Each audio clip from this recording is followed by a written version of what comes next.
மக்களின் மனதில் நிற்பவர் யார்? வாழ்ந்தவர் கோடி மறைந்தவர் கோடி, மக்களின் மனதில் நிற்பவர் யார்? மாபெரும் வீரர் மானம் காப்போர் சரித்திரம் தனிலே நிற்கின்றார்.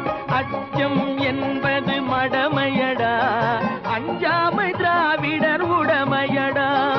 ஆறிலும் சாவு நூறிலும் சாவு, தாயகம் காப்பது கடமையடா, தாயகம் காப்பது கடமையடா. அச்சம் என்பது மடமையடா, அஞ்சாமை திராவிடர் உடமையடா.